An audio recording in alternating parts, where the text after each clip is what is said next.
Okay, hi Jazz 3. Imagine you're in class and you just finished all of that stretch that we do in second position, and then we have been coming over here and then laying down on the ground and doing our crunches, which you are going to do. But before you do them, I want to show you a new exercise that we were going to give you the last week of winter term. You start by laying on your back, and my legs are in parallel. Are they? Yeah, they are. They're in parallel. Meaning that my knees and the top of my shoes are pointed towards the ceiling. That will not happen if you are relaxed. So you can't let your legs fall open like this, like you're sleeping. This is not corpse pose.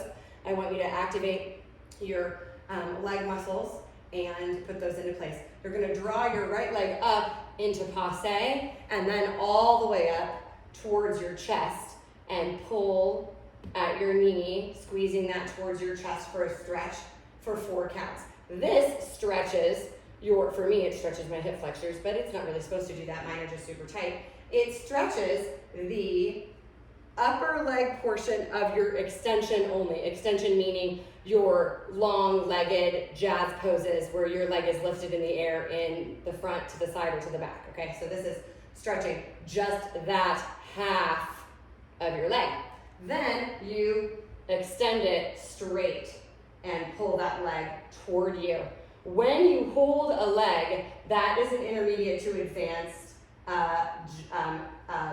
privilege. So make sure that you conduct yourself accordingly. You need to hold either above your knee to pull closer or below your knee. You can hold your ankle. You can also hold your foot if you want to. You have 2 hands on your limb. So if you're holding your foot, make sure that you have a hand on the inside and the outside. I know for some things I tell you it has to be on the inside, but in the case of 2 feet, 2 hands, you do 1 inside and 1 outside.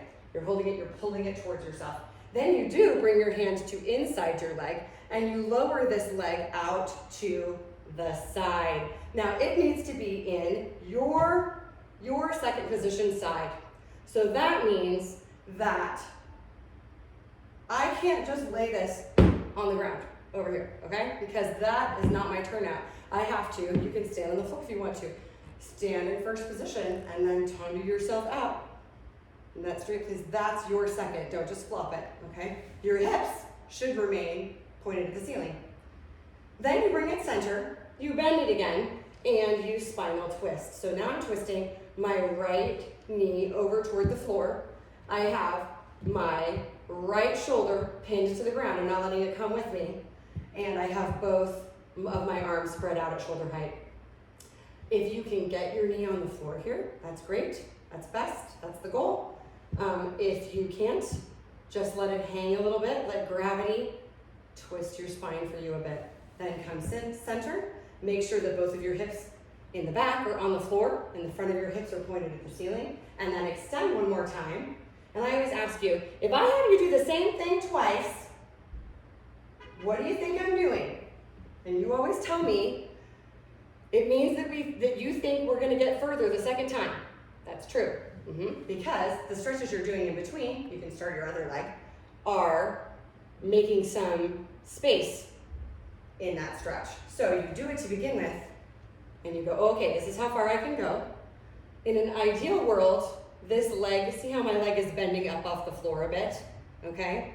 In a perfect world, that would not happen. So lengthen in the leg would be your supporting leg if you were standing, that one that's laying on the floor, lengthen there, and don't see that's happening to me.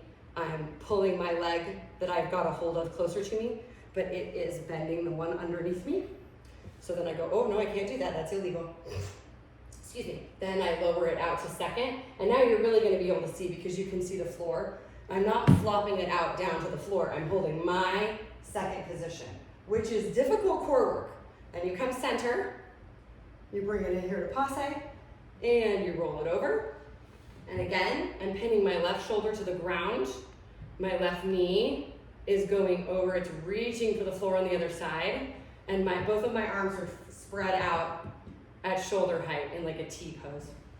Then I come center, and then I have an opportunity to pull this a bit closer if I can manage it. And I can, even if I then go back and remember to straighten my supporting knee, I can get it a bit closer than I could beforehand.